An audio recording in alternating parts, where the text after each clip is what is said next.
जून को अंतर्राष्ट्रीय योग दिवस मनाया जाएगा। हिमाचल प्रदेश में भी भाजपा अंतर्राष्ट्रीय योग दिवस को बड़े स्तर पर मनाने की तैयारी में है। हिमाचल प्रदेश की सभी 68 विधानसभा क्षेत्रों में कम से कम 4 स्थानों पर योग दिवस के कार्यक्रम करेंगी। इसमें बूथ स्तर से प्रदेश स्तर के कार्यकर्ता शामिल होंगे। इसके अलावा प्रदेश में भाजपा के सभी विधायकों और विधानसभा चुनावों में प्रत्याशी रहे नेताओं को भी अपने निर्वाचन क्षेत्रों में कार्यक्रम करने की जिम्मेदारी दी गई है।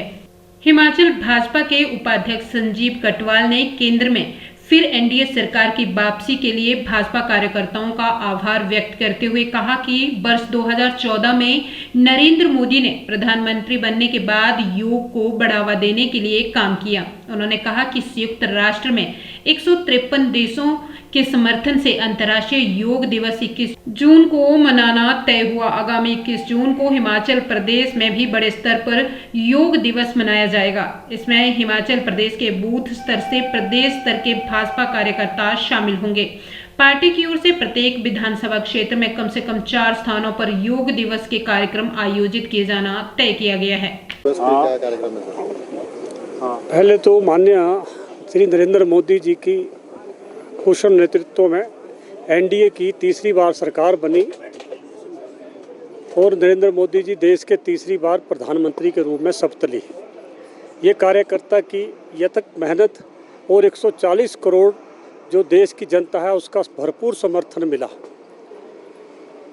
21 जून को पूरे विश्व में योग दिवस के रूप में मनाया जाता है।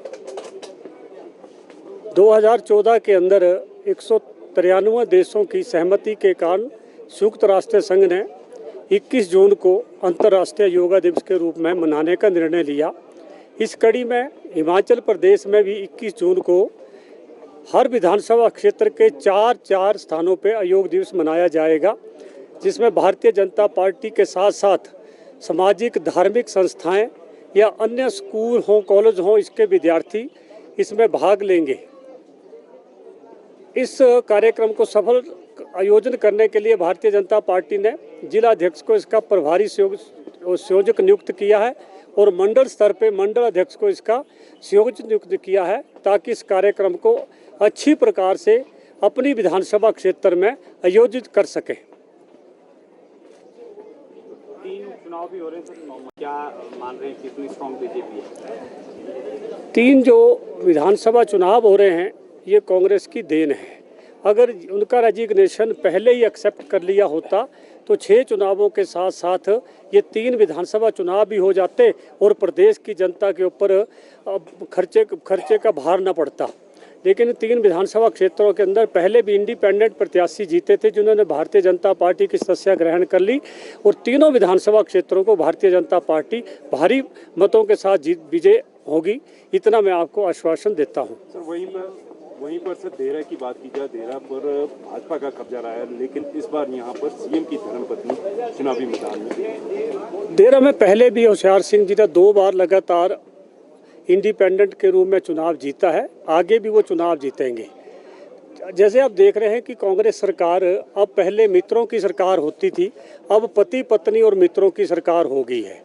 इसी प्रकार दिल्ली में भी देख लो आप, सोनिया गांधी, राहुल गांधी, अब प्रियंका गांधी चुनाव, एक ही परिवार के 3 सदस्य जो एक ही लोकसभा में सदस्य होंगे। यानी कि इसमें जो साधारण कार्यकर्ता है, जो एक लोकल लीडर है, जो इतनी मेहनत करता है कि वो उसकी भी इच्छा होती है कि मैं चुनाव लड़ूं, चुनाव जीतूं। तो इस प्रकार तो कांग्रेस ने अपने सभी कार्यकर्ता जो है धीरे धीरे ख़त्म कर रही है।